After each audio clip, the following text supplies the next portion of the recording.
Hello everyone, I'm Dr. Leelavati. I'm going to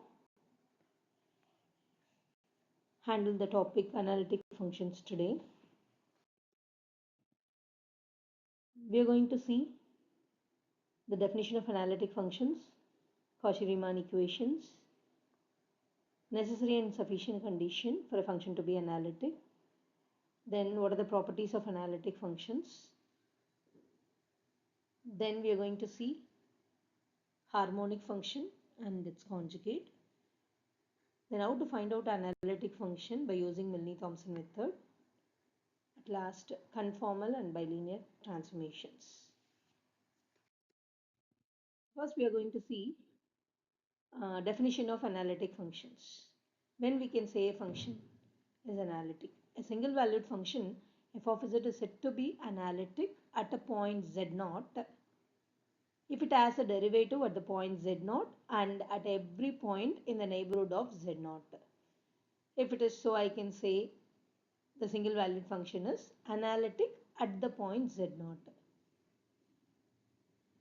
If the function is analytic at every point in a region, then I can say that it is analytic in the region R.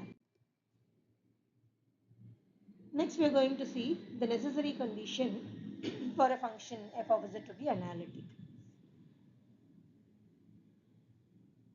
So, what are the necessary conditions for a function to be analytic?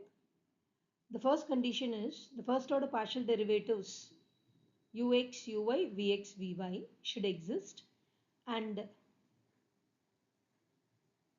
it should satisfy two equations. It is ux equal to vy and uy equal to minus vx. These two equations are called as Cauchy-Riemann equations, otherwise called as CR equations.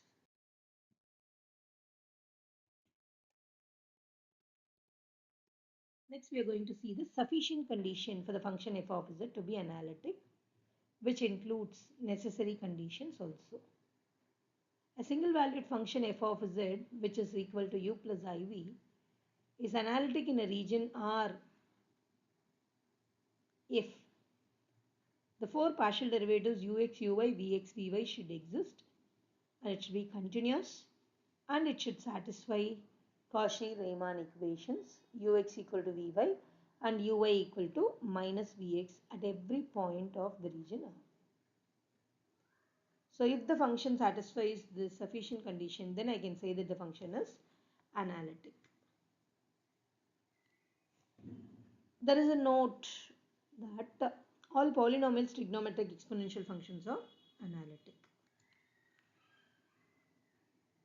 So this Cauchy-Riemann equation is given in Cartesian form. Next we are going to see Cauchy-Riemann equation in polar form.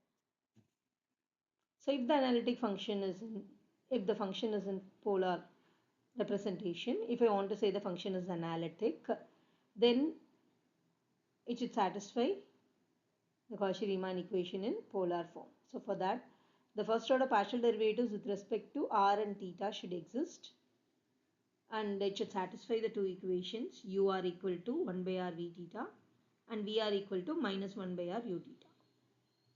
So first order partial derivatives should exist, continuous, and it should satisfy CR equation in polar form, so that you can conclude that the function f of z is analytic. Next we are going to see the example. So we need to prove that the function f of z equal to z cube is analytic. So if I want to prove it analytic, first I need to check whether first order partial derivatives exist. So take the given function z cube and rewrite that in terms of x and y. So z can be represented as x plus iy. So x plus iy the whole cube, expand it, it is of the form a plus b the whole cube. So a cube plus 3a square b plus 3ab square plus b cube. And separate the real and imaginary part. Then the real part is u and the imaginary part is v.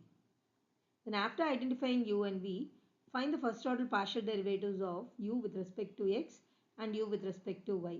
Similarly, first order partial derivative of v with respect to x and v with respect to y.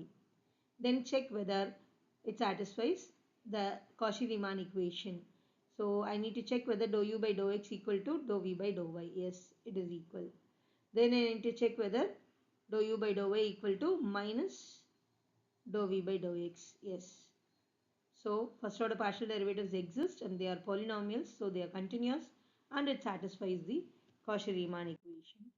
So I can conclude that the function f of z is analytic. Likewise, we can try with the other examples.